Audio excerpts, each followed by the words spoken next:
Good evening, dear friends. Thank you for joining me on this Sunday evening, an hour later than usual. Thank you for being adjustable. I'm taking an online course that meets at 5 our time, and that would be rushing things just a little bit.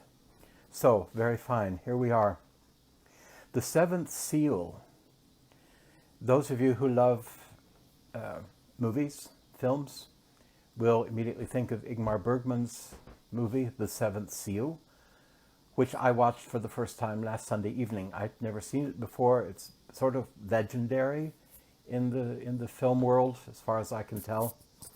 I had a bit of a difficult time understanding what it had to do with the apocalypse and the Seventh Seal. So if anyone can enlighten me, help me out, I think I'll watch it again, because it seems to be one of those films that has many layers, as does the apocalypse itself.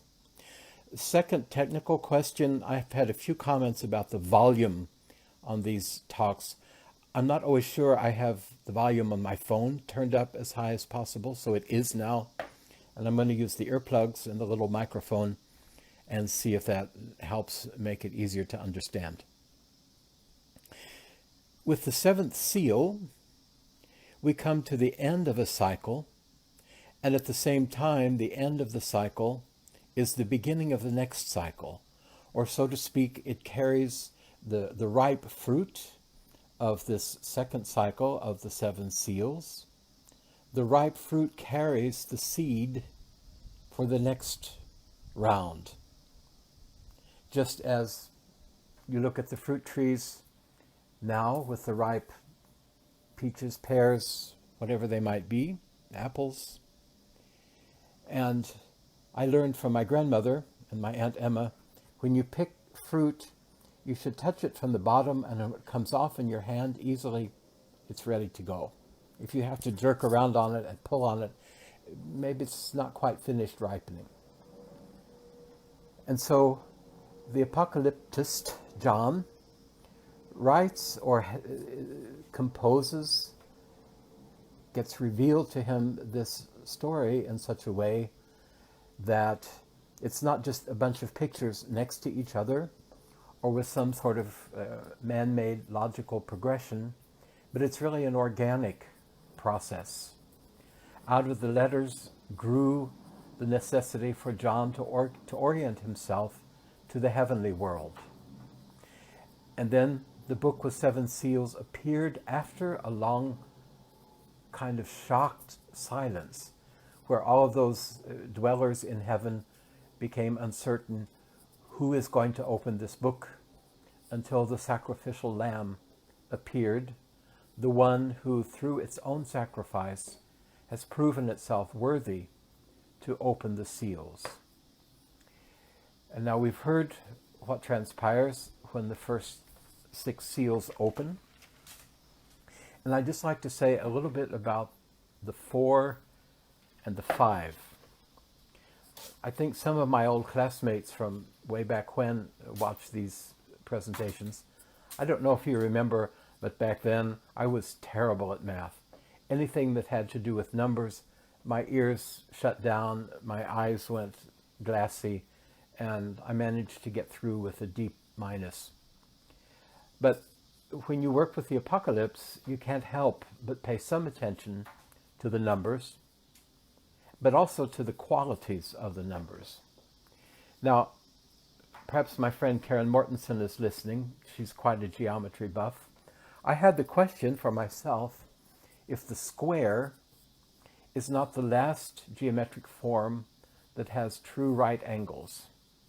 Everything after that, 5 sides, 6 sides, 7, 8, 9, and so on, are always going to be flatter and flatter angles as the sides grow more. So the 4 in a process indicates that the process has come to a certain, but not a final, has come to a certain perfection. The 4 sides of the cube or the square are equal. The angles are right angles, as we say. And you could just simply say, well, let's leave it at that. It's nice, it's clean, it's whole. We can build on that. And that's where the excitement comes in, where we say we can build on that. I remember preparing the baptism for the third child of a kindergarten teacher, way back at the beginning of my priestly work. And I was describing how we make a triangle on the forehead of the child, a square on the chin of the child, and a cross around the heart, near the heart of the child with the baptism, with different substances. And while I was describing this triangle and this square, suddenly this kindergarten teacher took a deep breath, and everyone thought she was having a seizure or something. But she said, "Now finally I understand." And we looked, and she said, "Well, when children start to draw pictures," and this is the experienced kindergarten teacher speaking, they want to draw a house. And they have a piece of paper this big, let's say, and the roof of the house, the triangle, will be over here, while the square, the foundation, the living part of the house, is over here. And she would observe how in the course of a child's development in kindergarten, this triangle and this square grow closer and closer together. And finally the roof, the slanted roof, sits firmly on top of the square, so that she could say, this child is very much ready for first grade. They're standing on both feet. They are ready. They are stable. And they can go. So now in this apocalyptic cycle of 7, it would be interesting to go through them all with the eye on what happens in the 4, what characteristics, what comes to the 4, and then what disappears as the 4 loosens itself and turns into the 5. Rudolf Steiner said to the priests at one point, whenever the number 5 is at work in the universe, according to the mysteries of number, we are up against the world of evil.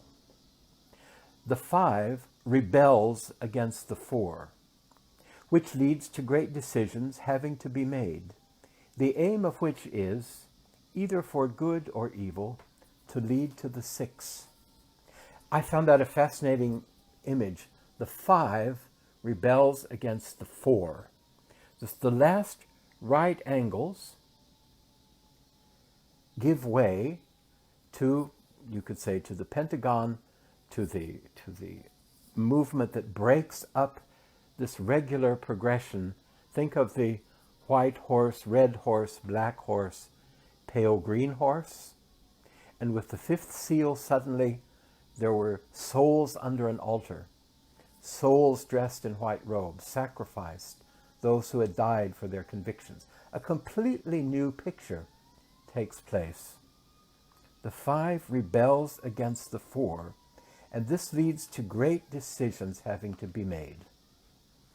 The 6, then, tends to be the greatest place of conflict. You might say where the conflicts come to a head, where they reach a climax, and where finally then the decision takes place that leads into the next phase, which then forms the seed for the next cycle of 7. It's a little bit abstract, I can imagine, but it's possible to observe this. Maybe if you think of your weekdays, if you work, I worked many years in corporate Holland and corporate Germany, and we worked Monday through Friday. So there was often a feeling on Thursday, the 4th day of the work week, we had actually gotten something done. We had put out the product we needed. We had made decisions. We had had a meeting. We often had our meetings on Thursday.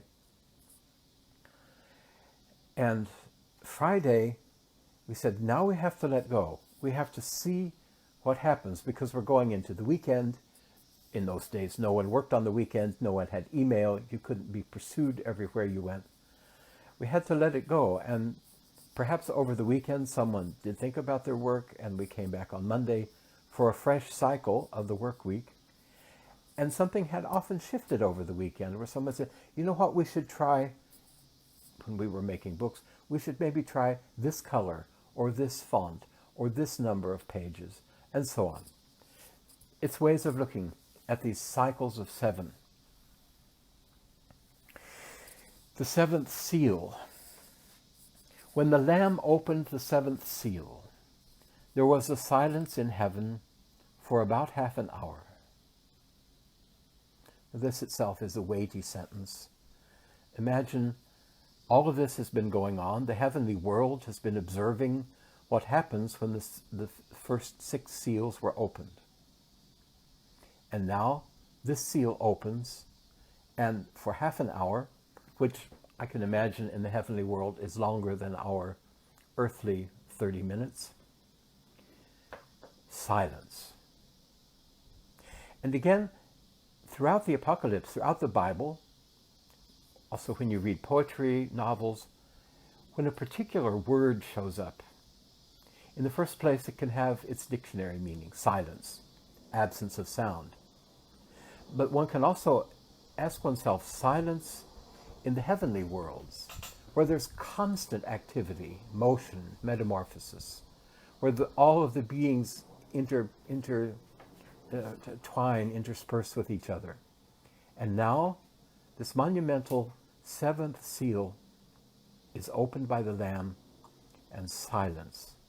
No one says anything, no one sings, no one plays their harp, no incense is burning, no one is falling on their face. Silence. Half an hour. Then I saw the 7 angels who stand before God. Remember those? The vision of the throne in the center, the 24 thrones on either side, and I always imagine a kind of semicircle in front of the throne, the 7 spirits. 7 trumpets were given to them. And another angel came and stood at the altar with a golden censer. The angel was given much incense to mingle with the prayers of all the saints upon the golden altar before the throne. And the smoke of the incense rose with the prayers of the holy ones from the hand of the angel before God.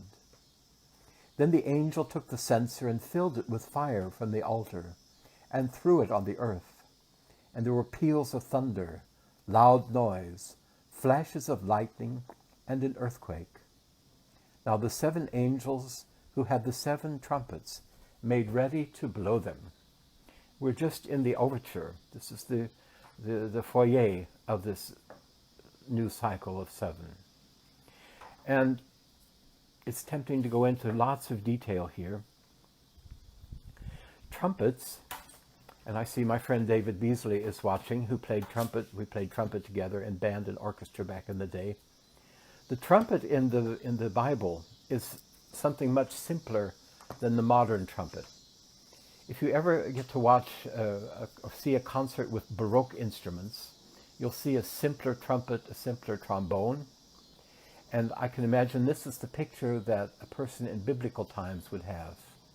And in those days, the trumpet was not there for entertainment or for enlightenment, not as orchestral music, but usually to announce, to warn, to create a solemn atmosphere. For example, if the king was going to make a proclamation, or if a message would be passed on, the trumpet would sound, or in some cases, many trumpets would sound. This is the earthly picture. Now we try to transpose that into the spiritual world. Angels being given trumpets is, of course, in the first place, a ludicrous picture. An angel is a disembodied being, has no material form, could not take a trumpet in the sense of our earthly musical brass instrument. So one wonders, what might this have been, this trumpet? Is it even a physical instrument?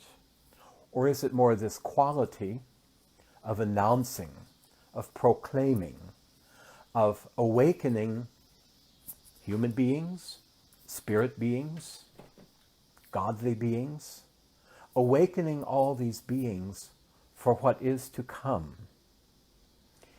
We've already seen a pretty drastic picture. The angel takes the censer, fills it with fire from the altar, and throws it on the earth. There are peals of thunder, loud noises, flashes of lightning, and earthquake. Now, scientifically, we can explain all of that, no problem.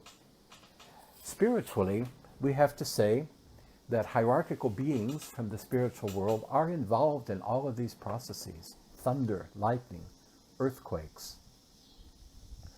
And again, these processes have this quality of announcing, of proclaiming, of warning. When it thunders outside or it lightnings, we can say a thunderstorm is coming. If the earth begins to shake under our feet, if it's very serious, you know you have to go outside. Loud noises. Now the 7 angels who had the 7 trumpets made ready to blow them. So just imagine each of these 7 angels has taken into itself a particular proclamation that is to go forth into humankind. And then, just as the trumpet player would take a deep breath, perhaps 2 or 3 deep breaths before playing the first note, and they're going to concentrate with his lips, his breath, and if it's a valve trumpet, with his fingers, with his ears, because he needs to hear if it's the right tone that he wants, then you can blow into the instrument. The first angel blows its trumpet, and there follows hail and fire mixed with blood, which falls on the earth. And 1/3 of the earth was burnt up, and 1/3 of the trees were burnt up, and all green grass was burnt up. I'm going to go on a little bit so we have the whole picture. The second angel blows its trumpet, and something like a great mountain, burning with fire, was thrown into the sea, and 1/3 of the sea became blood. 1/3 of the living creatures in the sea died, and 1/3 of the ships were destroyed. The third angel blew its trumpet, and a great star fell from heaven, blazing like a torch, and it fell on 1/3 of the rivers, on the fountains of water. The name of the star is Wormwood. 1/3 of the waters became wormwood, and many human beings died of the water, because it was made bitter. The fourth angel blows its trumpet, and 1/3 of the sun was struck, and 1/3 of the moon, and 1/3 of the stars, so that 1/3 of their light was darkened. 1/3 of the day was kept from shining, and likewise 1/3 of the night. And I looked and heard an eagle crying with a loud voice in mid-heaven, "Woe, woe, woe to those who dwell on the earth, at the blasts of the other trumpets, which the 3 angels are about to blow."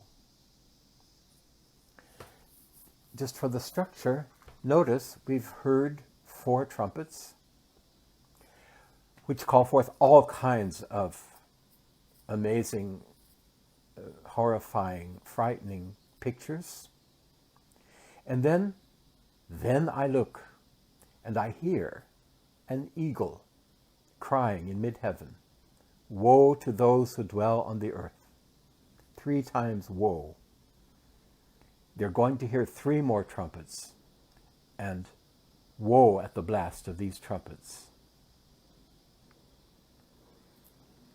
And then the 5th angel blows its trumpet, and we get what are called the plagues. Plagues are described in many different ways. You can read it yourself. It's quite interesting and quite horrifying. And it's always tempting then to try to transpose the apocalyptic pictures into our current life. And I think if each of us tries to take one of these pictures, perhaps in the coming week, and observe the life around us, whether it be public life, your family life, your work life, ask yourself, when did 1/3 of the power of my colleagues disappear?